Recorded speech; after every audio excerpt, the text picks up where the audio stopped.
Hey guys, welcome back to another episode of LFA's Chop Shop. This week we're working on the wagon and we're going to get some fuel injection happening.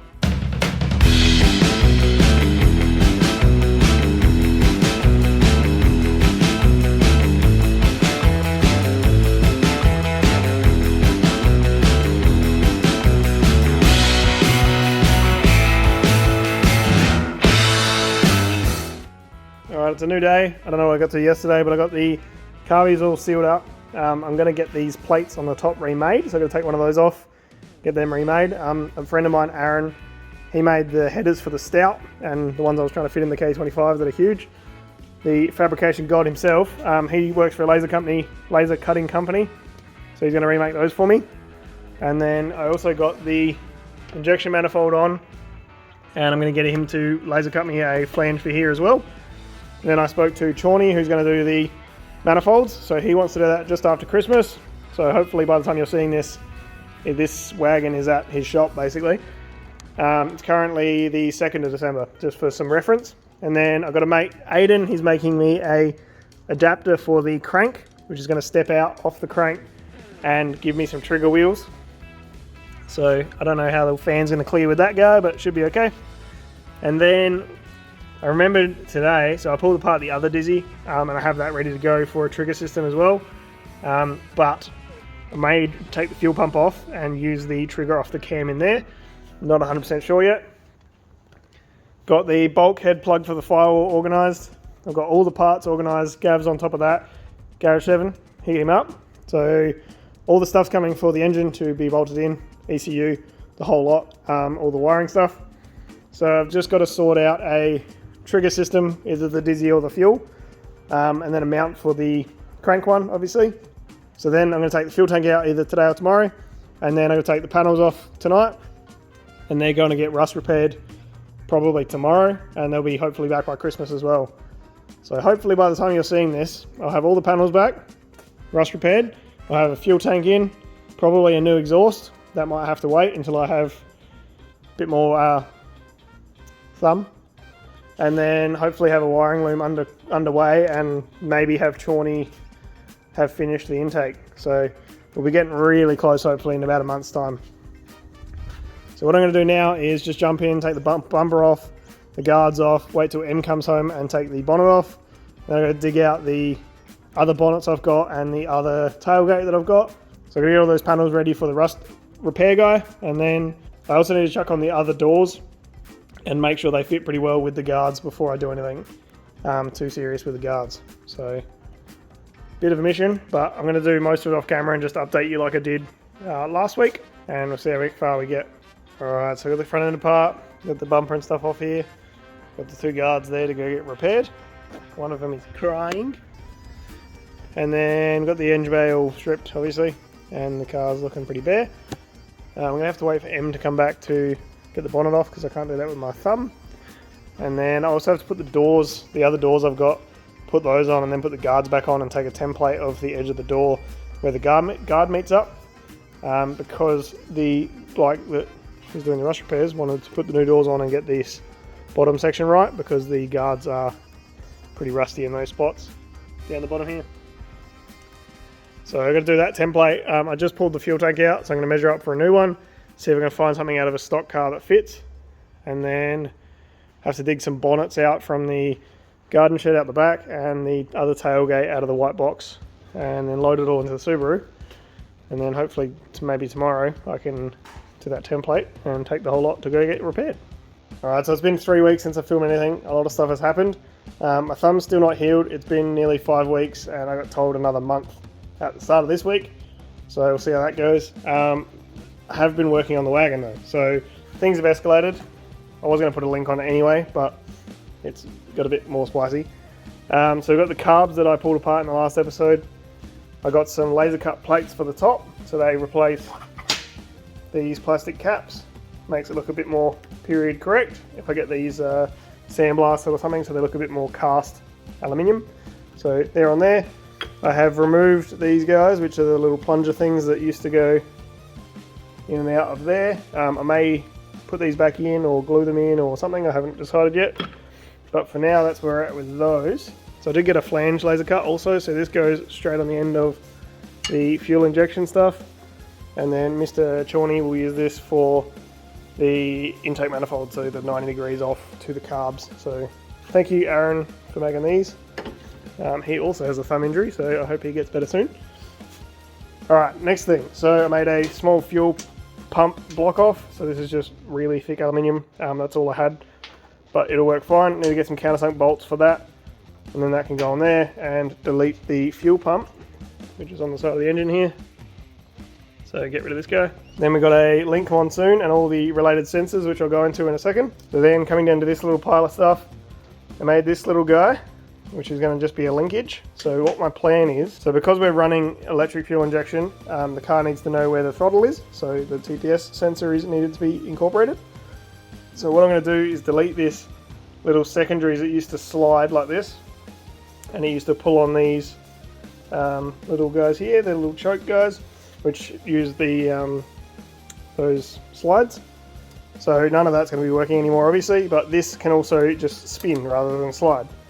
So what my plan is to make a little plate off of here with a hole on the end of it, and a little plate off of here, similar to this guy but a bit bigger, with a hole in it, and then have the little linkage go between the two. So when you rev the car like that, this will then do this.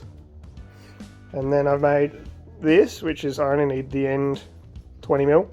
It's 5mm inside, which is the size of this, and 8mm on the outside, which is the size of TPS D teeth, whatever you want to call them. So I have to grind a flat into this and then put that guy on there, which fits quite nicely. Grind a flat into that, weld it on, and then have the TPS mounted out the back here, and then when you rev, it'll move the little linkage, which will move this little guy, which will spin the TPS. So that took a long time to work out. I just sat and stared at it for about an hour or two on my computer, to be honest, but we got there in the end. So the next thing is this Dizzy. So I said I was going to cut down and make more streamline, which is exactly what I've done.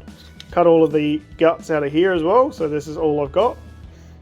Super simple. I need to put the gear back on for the oil pump. So sorry, the oil pump gets run by the flange at the bottom there, and the gear turns off the cam. So I need to put the gear back on so it can run on the cam, so that the oil pump will go.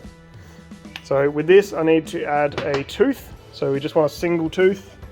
So that'll go on there somewhere. So what I'm going to do is probably just weld that and then put it back in the lathe and make sure that this surface that the sensor will be reading off of will be nice and flat. And then cut this down to length. So where's the sensor, you ask? So this is the sensor. Made it into this aluminium ring on the lathe. Thank you, Pete, for letting me use your lathe. This is going to be hard for my end. But this guy goes on here. I need to grind the slot a little bit wider. So that will slide all the way down, so this here will be in line with there. Tack that on, make a little cap for the guy, and then you've got the cam trigger sensor with one tooth.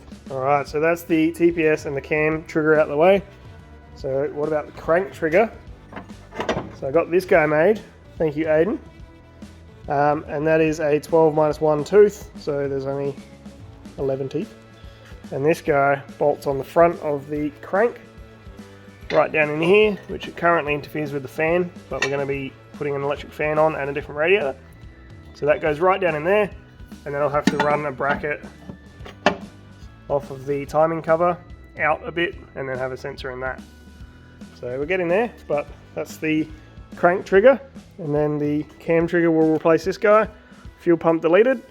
Need to make some coil mounts, which I haven't started yet, and then got to change a few of the coolant sensors and add a fuel sensor and all that sort of stuff. So let's get into what sensors I've got and what wiring I've got. Alright, so what sensors am I running? So I'm going to be running a Monsoon Link, so that's the second smallest guy. It doesn't have a lot of inputs or outputs, but it's got plenty enough for what I'm doing.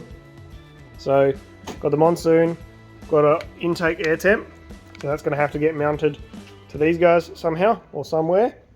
I've got 4 coil plugs and 4 LS3 coils. Thank you, Dale. There's so many shout outs. Post for power. Got a idle air block, so this just splits whatever you want really into different ports. So this is going to go into the intake runners and have one of each of the runners. And then I can't remember what else goes on here. Idle air control, and probably a few other bits and pieces, but that's pretty important. Then we've got a coolant temp sensor. So this is just a regular 2-pin coolant temp sensor that actually talks to the link. I'm going to keep the original one that talks to the car just so I have a working gauge. And I've got 2 of these Bosch temperature and pressure sensors. So I'm using one for just fuel pressure, and I'm going to be using the other one for oil pressure and temperature, just for the link and some safety. I have enough inputs and outputs, so that's no issue at all. So these are in the injectors. So these are 725 expert injectors. So 4 of those guys and 4 adapters to make them the right length. So the things I'm missing still are the TPS for the throttle bodies, so the throttle position sensor, another cherry sensor which is at Garage 7, I have to go pick it up. I'm missing the plugs for the injectors which are also at Garage 7, and I'm missing the idle air control which is going to be here early next year. So probably about when you're watching this video it'll be here hopefully. And then that's pretty much all the sensors I need that I can think of. And then we've got a bunch of miscellaneous relays and pins and all the other stuff. Alright, so on to how does the computer and the sensors and the car talk to each other. So what I did is I bought 2 of these looms, loom A and loom B. So I've used loom A, but this is pretty much the same thing, just a second one for a bigger ECU. Some of the wire colors are different, so get a loom A if you're only doing the one. So my ECU only has the one plug, get a loom A. So that loom A then turned into this. So if you see the plug here, that goes into the ECU. So this plug goes into the ECU, runs through all these wires. I added a couple obviously. So all these wires into a firewall bulkhead connector. So this is a Deutsch 40 pin. So I don't need this. This takes place of basically a rubber grommet in the firewall, but it would look nice. This wire that is random is the coolant to the car. So that has to go to the actual dash. And all of this stuff is your triggers, all your sensors, all of the injectors, all the coil. I haven't added powers yet, but there's a bunch of stuff to do still. I didn't film any of this because I was still learning and I didn't want to get confused and confuse people who were trying to learn as well.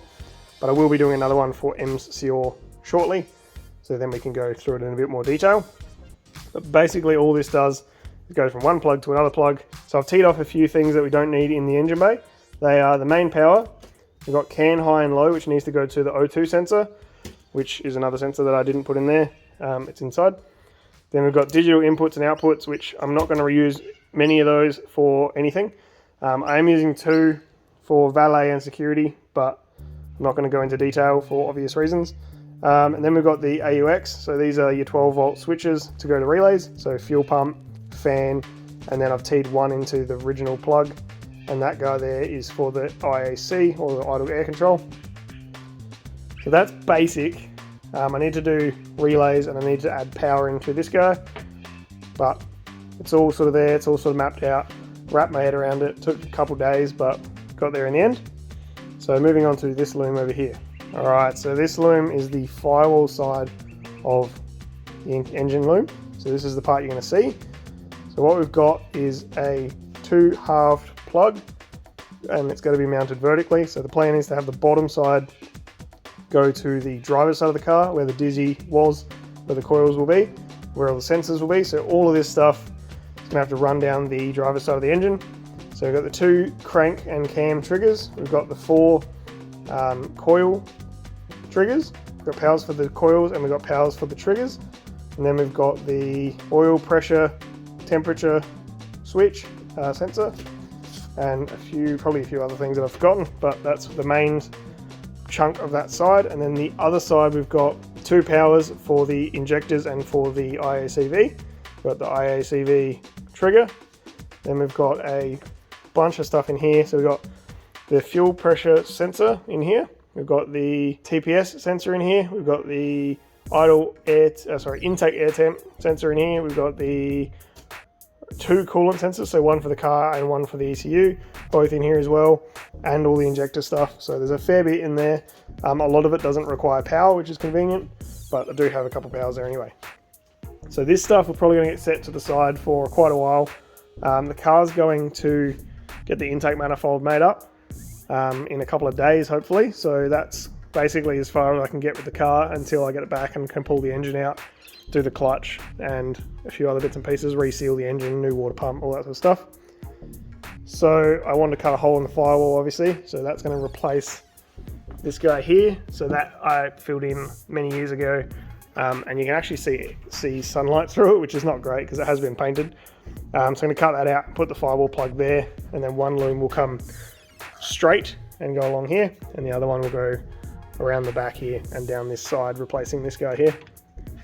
So we're getting there. Just can't do any more wiring stuff for now, but I can make the sensors attached to the engine, I can make the coils attached to the engine, and I can make everything else that I don't need be gone and add in all the stuff I do need. So that's what we're doing today.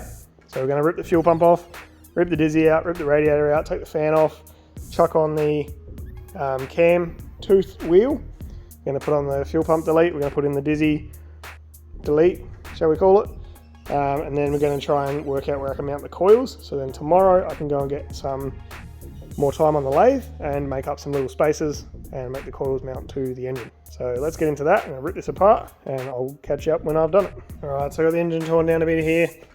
Haven't got the right bolts for the balancer, but it is on and there's some bolts holding it square or straight. I've got the fuel pump block on, got rid of the wiring tube thingy and all the wires obviously. Took the dizzy out, which I have put the new one back in, and I'm currently making some more bits for it. But that's pretty much as torn down as it's going to get.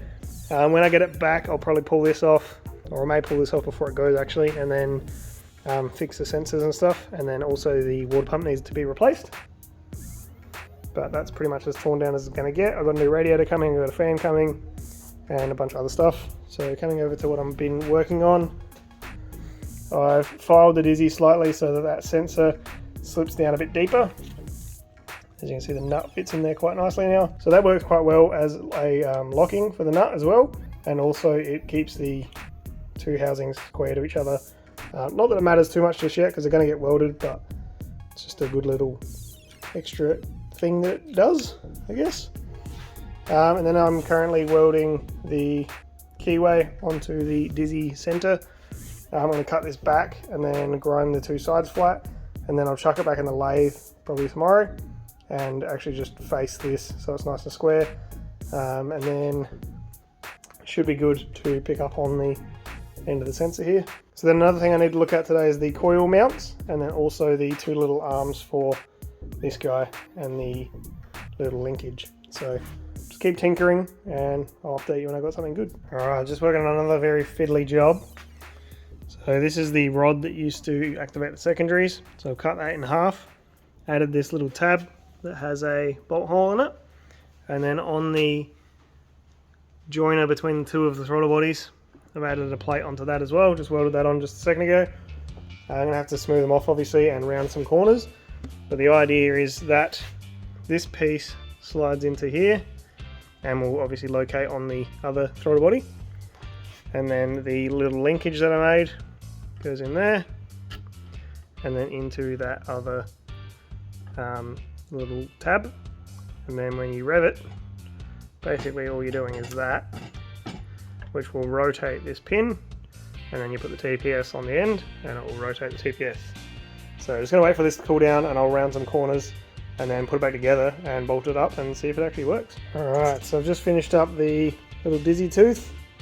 So it needs a bit more on the belt sander, but I haven't got one set up. So I'll have to go around to Pete's and get him to tidy that up for me. Everything's very frustrating with one hand, so this stuff takes a long time when it shouldn't, but anyway. So then I need to check that on the lathe as well and just get that front face all nice and even.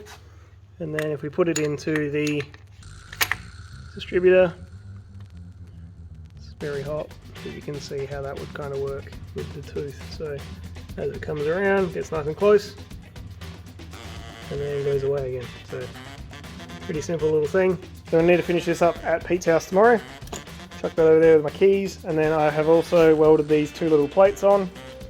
I need to round these as well, but you can see it's all bolted together. If I give that a little brap, the throttle body moves, and this plate moves, and everything sort of rotates. So I need to round these off a bit because they're getting caught on the little joiner here when you go to full throttle, just there. About to hit. So they need to be rounded. but that's proof of concept. And then I'm going to make some little spacers out of this or aluminium and just put them in here and in here so that this doesn't have as much side play because it's currently got heaps. And then I still need to make the little TPS adapter obviously, but I haven't got a TPS, so I don't want to commit to that until I've got everything ready and actually have a TPS. And then the plan's probably to make a 90 degree off of here. So off of these two bolts, going to make a little 90 degree, come back towards the bottom of the carbs, and then have the TPS mounted on that plate. So it's all a bit of a process, but I need to go get the TPS obviously and finish it off.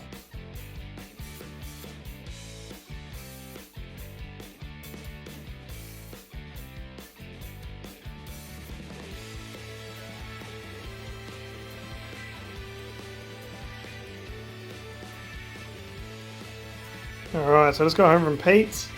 As you can see, the carby stuff is all back together. So yesterday I made this little guy with a thread in it, put the two rod ends in, and this morning I made the two plates that come off of the rod ends and go back to the carb.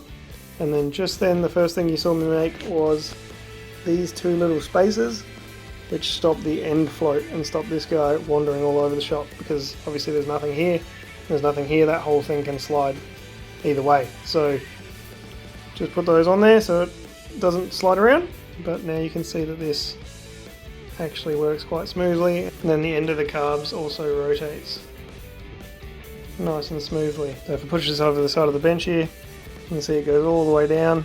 That's hitting a lock stop, or a throttle stop, sorry, in here. It actually hits the stopper and we get full throttle, with the added bonus of it looking really cool. So the plan is now to make a little adapter here, which I've already started, and then make that go to the TPS, and then run the TPS off the side of here with a little bracket, TPS on the side, and then brum. So that's good. So the next thing I made was this Dizzy adapter guy. So you saw me weld this on this morning. I ground it as best as I could, and then Pete touched it up on the linisher. It's not particularly pretty, but it doesn't actually matter. And then we just face the front of the tooth, so it should be a pretty good pickup, hopefully, for the trigger wheel. I'm hoping this is going to work, because if you see it spin, obviously it spins as a tooth, so hopefully it's enough of a tooth to work nicely. Alright, so that's the main things that I made.